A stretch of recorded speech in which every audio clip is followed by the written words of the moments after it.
ভাইদের লোকেরা জাতিসংঘ জবাব চাই। ফিলিস্তিন ফিলিস্তিন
কাছে যাবেন না।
যাবেন না।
জেলা দায়িত্বশীল বৃন্দ, কেন্দ্রীয় দায়িত্বশীল বৃন্দ ইতিমধ্যে অংশগ্রহণ করেছেন।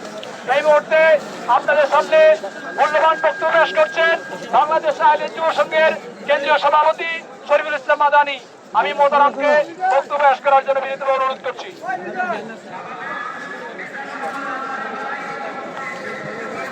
আসসালামু আলাইকুম ওয়া রাহমাতুল্লাহি ওয়া বারাকাতুহু। আলহামদুলিল্লাহ ওয়া সলাতু ওয়া সালামু আলা রাসূলিল্লাহ ওয়া বা'দ। সম্মানিত উপস্থিতি, আমরা জানি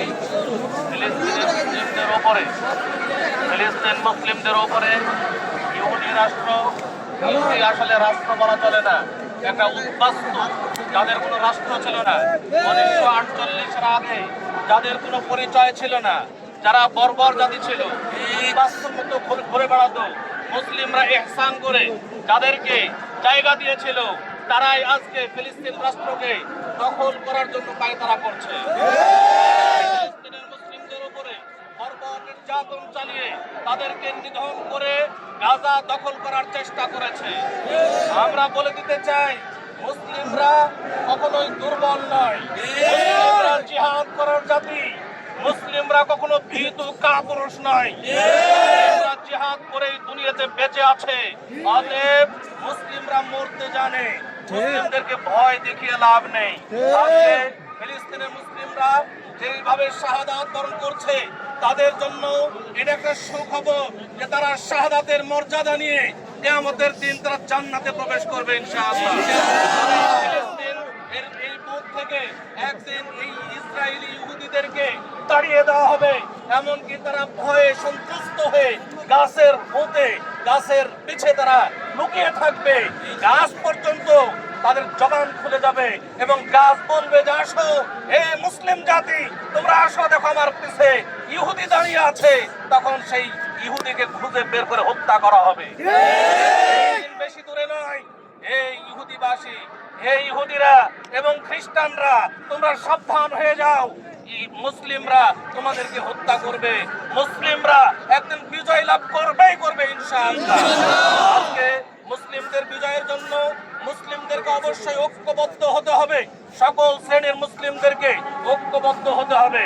আল্লাহ তাআলা বলছেন, ওয়া'তাসিমু বিহাবলিল্লাহি জামিআন ওয়া লা তাফাররাকু, তোমরা আল্লাহর রজ্জু অর্থাৎ পবিত্র কোরআন এবং সহিহ হাদিসকে, আল্লাহর ওহীকে দৃঢ়ভাবে আঁকড়ে ধরো, ওয়ালা তাফাররাকু, এবং তোমরা পরস্পরে বিচ্ছিন্ন হও না। আল্লাহ তাআলা মুসলিম উম্মাহকে বিচ্ছিন্ন হতে নিষেধ করেছেন এবং ঐক্যের মানদণ্ড দিয়েছেন পবিত্র কোরআন এবং সহিহ হাদিস। আমরা সর্বস্তরের মুসলিমরা যদি নিজেদের সকল স্থান ছেড়ে দিয়ে একমাত্র পবিত্র কোরআন এবং সহিহ হাদিসকে সমাধানের মানদণ্ড হিসেবে গ্রহণ করে পবিত্র কোরআন এবং সহিহ হাদিসের ছায়াতলে ঐক্যবদ্ধ হতে পারি, তাহলে মুসলিম সমাজ ঐক্যবদ্ধ হবে ইনশাআল্লাহ। বাংলাদেশ বাংলাদেশ আহলাদি যুব সংঘ সকল মুসলিমকে ঐক্যবদ্ধ করার একটি সংগঠন, যাদের মূল আহ্বানই হলো আসুন পবিত্র কোরআন ও সহিহ হাদিসের আলোকে জীবন গড়ি, সকল বিধান বাতিল করো, ওহীর বিধান কায়েম করো। এই স্লোগানকে সামনে রেখে আমরা কাজ করি। আমাদের এই স্লোগান যদি বাস্তবায়ন হয়, প্রত্যেক শ্রেণীর মানুষ যদি নিজ নিজ অবস্থানকে ছেড়ে দিয়ে একমাত্র পবিত্র কোরআন এবং সহিহ হাদিসকে আঁকড়ে ধরে থাকতে পারে, তাহলে মুসলিম মুসলিমদের শক্তি ফিরে আসবে ইনশাআল্লাহ। আজকে মুসলিমরা যদি তাদের ঈমান এবং আকীদা ঠিক করে তাহলে তাদের মুসলিমদের ঈমানি জাযবা সৃষ্টি হবে। রাসূলুল্লাহ সাল্লাল্লাহু আলাইহি ওয়াসাল্লাম সাহাবায়ে কেরামের জামানায় খুব অল্প সংখ্যক মুসলিম বাহিনী বদরের যুদ্ধে মহা বিজয় লাভ করেছিলেন এবং বহু যুদ্ধে বিজয় লাভ করেছিলেন। এর মূল কারণই ছিল মুসলিমদের